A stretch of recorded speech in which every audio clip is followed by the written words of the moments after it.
Morning. We've got a cold, blustery, wet morning this morning. But anyway, so we've had the dashboard out of the Talbot Express, and while putting it back in, I've been checking all the illumination on the dash and replacing all the bulbs that are dead. So we're going to head into the shed and I'll show you how to replace the bulbs on the switches. Okay.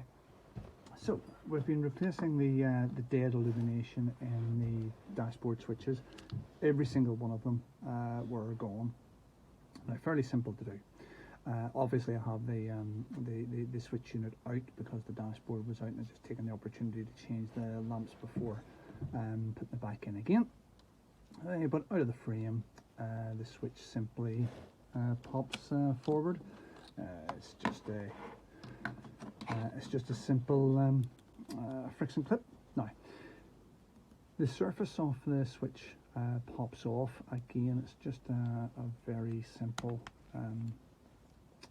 clip mechanism holding it in place. Again, treat with care, of course. You know, all plastic, always rigid. Then, the diffuser is the next thing that you're going to see, and the diffuser there just carefully slides out, and this one here is actually perfect because and this was purely random luck.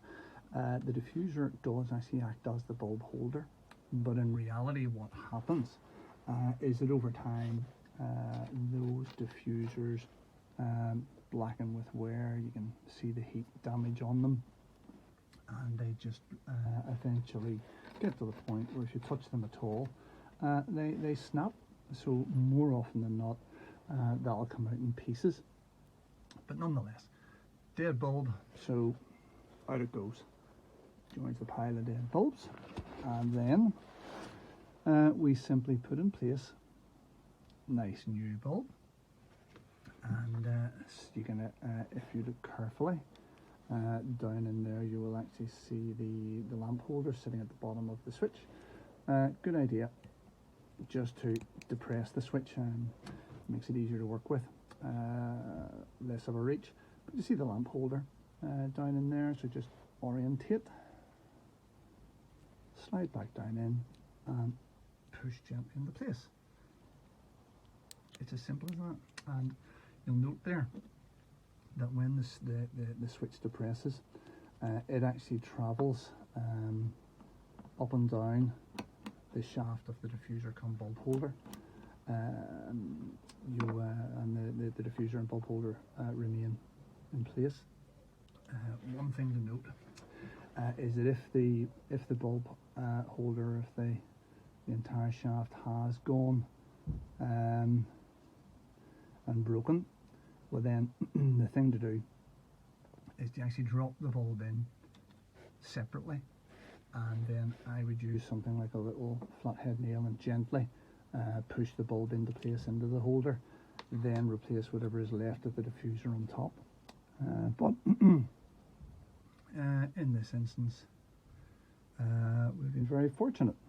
So, and then by way of proof of the pudding, the two center connectors on these switches are the illumination circuit. So if we just pop a bit of power on there, there we go. We have light where there was nothing. Now, getting the just pull that off. Okay, now getting the switch cover back on again. Just note that the orientation of the switch back into the frame, you'll see there are two lugs sticking out there. They just line up with the frame and push back in place.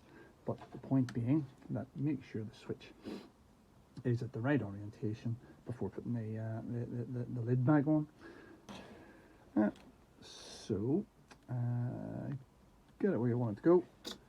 Use a little screwdriver, stop the switch from moving backwards, and just gently snap it back on. Simple as that. And there you go.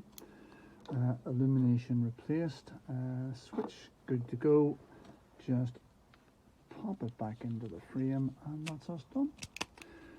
Now, I know that you can replace these with LED and so on, but I like trying to keep things as close to the original installation as possible, hence the traditional tungsten lamps, the filament lamps. And beyond that, back out into the vehicle now and plug it back in, and that is us. So look, once again, thank you for your attention. Do subscribe, like and share, and until next time, bye.